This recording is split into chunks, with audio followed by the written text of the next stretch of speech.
ఆ హోర్డింగ్ని చూసి తమ స్నేహితుడు రవి చనిపోయాడని తెలిసింది. అది కూడా తను చనిపోయి 6 నెలలు అవుతుంది. పక్కనున్న ప్రతాప్ని చూసి రమ్య, అరే ప్రతాప్ నువ్వు వచ్చావా అని అడిగింది. కాని ప్రతాప్, రవి చనిపోతే ఆ మెసేజ్ ఎవరు పంపి ఉంటారు అని ఆలోచనలో పడ్డాడు. రమ్య మళ్ళీ అరే ప్రతాప్ నువ్వు ఎప్పుడు వచ్చావ్ అని అడగగా, ఇప్పుడే లోపల ఉన్న ట్రైన్ని చూపిస్తూ, దానిలో ఇప్పుడే వచ్చా అని అనగానే, మేము కూడా ట్రైన్లోనే వచ్చాము అని చెప్పి, ఒకే ట్రైన్లో వచ్చిన వేరువేరు కంపార్ట్మెంట్స్ లో ఉండిపోయాం అన్నాది. సునీత, ఏంటి రవి చనిపోయాడా? ఎలా జరిగి ఉంటుంది? ఏమై ఉంటుంది అనేసరికి, సృజన్ పదండి వాళ్ల ఇంటికి వెళ్లి తెలుసుకుందాం అని రవి వాళ్ల ఇంటి వైపు నడక మొదలు పెడతాడు. అందరూ అతన్ని ఫాలో అవుతారు. వాళ్ల నలుగురు రవి వాళ్ల ఇంటికి చేరుకున్నారు.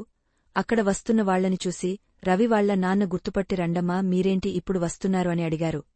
దానికి సునీత, మాకు రవి దగ్గరనుండి కబురు వచ్చింది అత్యవసరంగా తన ఇంటికి రమ్మని అని అనగానే, రవి వాళ్ల నాన్న అదేంటమ్మా, మీకు తెలియదా అని తన కంటినుండి వస్తున్న కన్నీరు తుడుచుకుంటూ జవాబు ఇచ్చారు.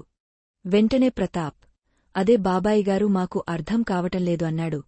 దానికి రవి వాళ్ల నాన్న, రవి లేకపోయినా ఎలా వచ్చుంటుందమ్మా మీకు అని అనగానే, నేనే పంపించాను అని రవి వాళ్ల తమ్ముడు శ్రీను ఇంటినుంచి బయటికి నడుచుకుని వస్తూ బదులిచ్చాడు.